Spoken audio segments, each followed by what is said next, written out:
মন কতজনকে দেওয়া যায়? একজনকেই। একজনকেই, একাধিককে না। মন কতজনকে দেওয়া যায়? একজনকে। একজনকেই। ছেলেদের কাছে মনে করেন মন অনেকজনকে দেওয়া যায়। মেয়েদের কাছে? মেয়েরা তো সবসময় দিতেই থাকে। মেয়েরা সবসময় প্রতিনিয়ত দিতে থাকে। আমরা ছেলেরা মনে করেন একজনকে দিই, আর একজন যখন নাকি ছেড়ে চলে যায় তখন এলা সবাইকে দিই। টার্গেট কত? যতজন চায় ততজনকেই। Unlimited unlimited. মন সবাইকে দিতে হয়। সবাইকে দিতে। জি। এটা কিভাবে বা কতজনকে দিতে? আমার মনে হয় মন একজনকে দিলে, আমি একজনকে দিলাম ঠিকই, কিন্তু সে তো আমার মন একজনকে অ্যাকসেপ্ট করবে না। সে তো তার মন সবাইকে দিয়ে দেবে, তার জন্য অপশনাল রেখে দিচ্ছে। তার জন্য আমার মন সবাইকে দিয়ে দিচ্ছে, সামনে দিব। সামনে দিবেন? হ্যাঁ। কেউ আপনার মন পায় নাই? না, সবাইকে দিয়ে দিবে।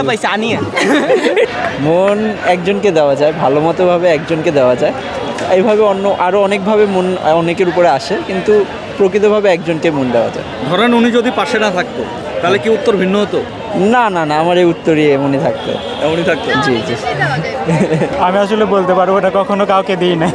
অবশ্যই একজনকেই দেওয়া যাবে। একজন, একাধিক না। কেন? মনের মন তো বিশাল একটা, অসীম একটা জায়গা। সেই হ্যাঁ। মনে কেন একজন? অবশ্যই একজন, বিশালতার মাঝেই একজনকেই হচ্ছে অন্যতম মনে হবে সেজন্য। মন মনে হয় এক সময়ে একজনকে দেওয়া যায়, কিন্তু সেম সময়ে অনেকজনকে দেওয়া যায় না।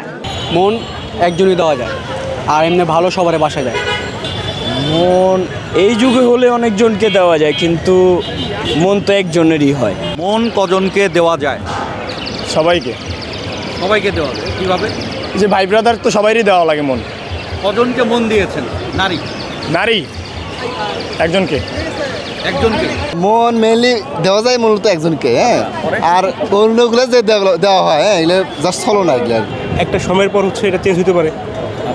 আমরা যেমন হচ্ছে আমাদের সেলিব্রিটি আছে, যেমন আমাদের হুমায়ুন আহমেদ, হচ্ছে আমাদের এই যে হুমায়ুন ফরিদি বা সুবর্ণ মোস্তফা, তাদেরকে দেখি ওরা একাধিক জনের হচ্ছে মন দিছে।